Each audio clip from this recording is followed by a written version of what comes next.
So this is something that I was personally guilty of for a very long time. And by very long time, I mean years and years.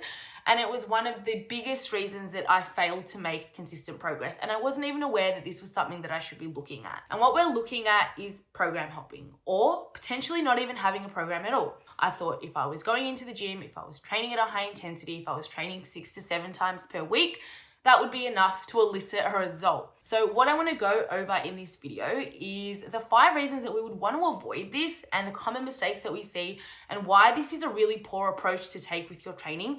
And of course, the alternative. So what can we do to make sure that you guys are progressing with your training, getting stronger in the gym, building muscle, and inevitably getting that body confident physique that we're all chasing? If you're not sure whether or not what you're doing is a program, you probably don't have one. A lot of people are under the impression that if they have some notes written down of exercise selection, or they've downloaded something off the internet or followed someone off Instagram's little exercise program written up on their caption, that that's going to be good enough to suffice for a program. It absolutely isn't, because we are looking at individual and goal specific programming when we look at what actually makes up a high quality training program.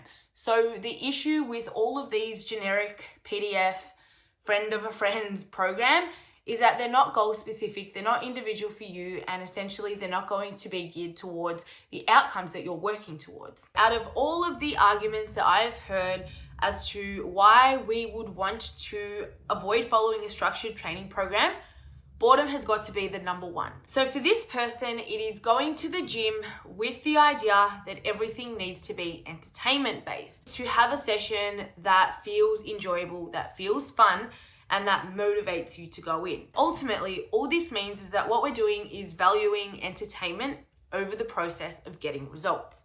So if we look at the hierarchy of importance and where we're placing value, it's not actually on our goals and our outcomes and what we're working towards, because if we did, we would be valuing the process that it takes to get there.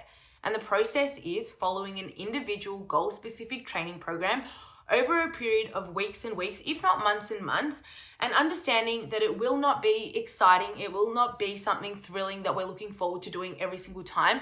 It will not be made up of new and exciting exercises every time we go into the gym, but the process of getting results is a lot more valuable and a lot more important, so we're willing and able to make that trade-off. Now, what I have to say to this is if you were getting consistent results and you were really happy and fulfilled with the progress that you were making, you wouldn't be bored, and you would be able to trade off a little bit of boredom for the empowerment and the fulfillment that you're getting out of your results, which requires following an individual and a goal-specific training program. So you can see how this boredom is essentially not actually going into the gym and wanting to do something exciting. It's the fact that we're not getting results, so we need to make the process exciting.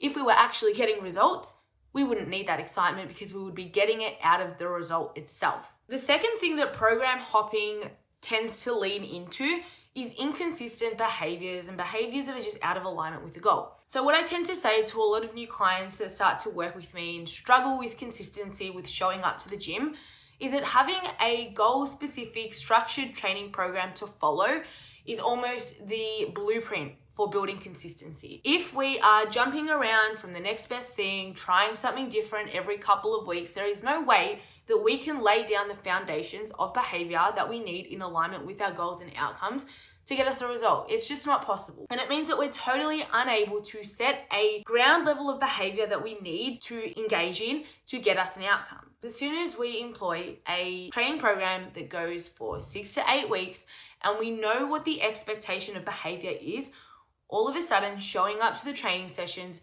getting them done at a high intensity, continuing to engage in consistent behavior over time becomes a whole lot easier because we have the framework there to facilitate that. Following on from that, if we don't have a consistent program to follow and we don't have that continuity with our training, there is absolutely no way that we're able to progress our training, which is exactly what we need to build strength and build muscle mass and in turn change our physique. So I'm sure you guys have all been there, and I've personally been there, where you go into the gym and you have no program and no idea what you did last time you came in. So it's all just guesswork in terms of what's coming up from here. Now, this is a really poor way to go about your training. One of the essential components of a well-structured training program is the ability to progress over time. So we're talking about progressive overload.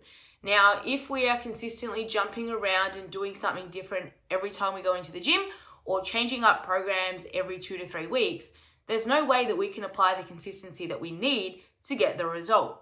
So progressive overload will come in the form of increasing your volume, your weights, your reps, your sets, could be decreasing your rest periods or tempo. And if we're not manipulating these consistently with a set structure over time, we're completely missing the mark. At the very least, we like to use a 4-week minimum in terms of the duration of time that we would want to be spending on a training program. Now, again, that is just the minimum. If we are still continuing to see progress and there's no real reason to change things, we can go up to 6 weeks, 8 weeks, 12 weeks, if not months, if we're still continuing to see results on that current program.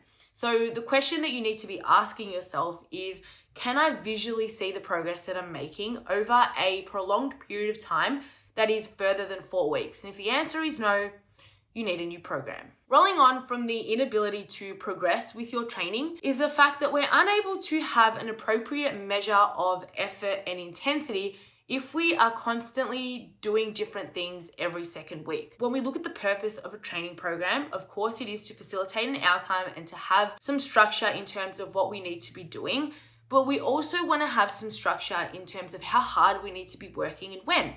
So for those of you that are in the gym with a structured program, taking into account all of these things, you would know that we're not going into the gym every single day and every single week with the intention to completely annihilate ourselves. There is a time and a place for effort to be set at a certain level, and we understand that that comes with the purpose of the training program.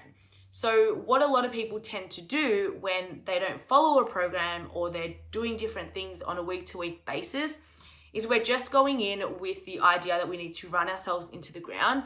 The harder that we work, the better the session is going to be and the greater our outcomes are going to be.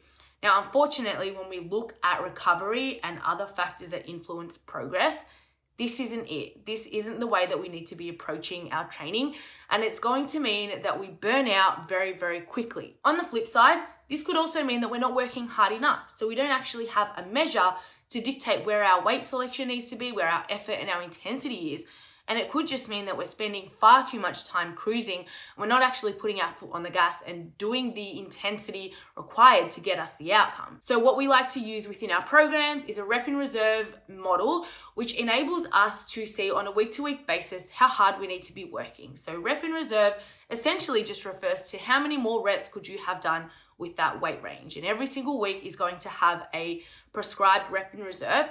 And we're constantly questioning whether or not we're at that range, or do we need to make an improvement, or do we need to reduce the load depending on any given day. Now, if we sit in camp one of the person that is just constantly annihilating themselves and going far too hard, far too often with their training, this is going to result in the fifth problem, which is poor recovery. So the issue with the inability to recover from the amount of training that you are doing is that it leads to inconsistency. This is the on and off again rebounding cycle that we tend to see, where what we're doing is far too unsustainable and we're unable to recover from it.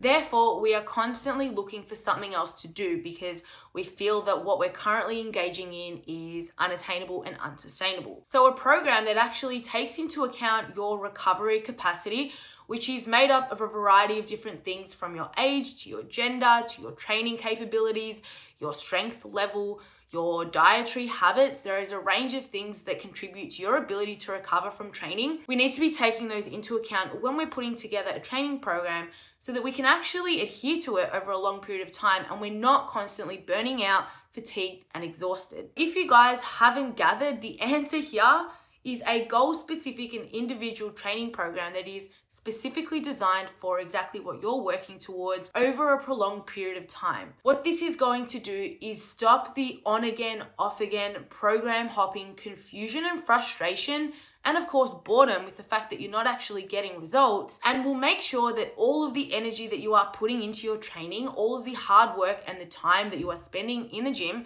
is actually geared towards the things that matter in terms of getting you guys body confident outcomes.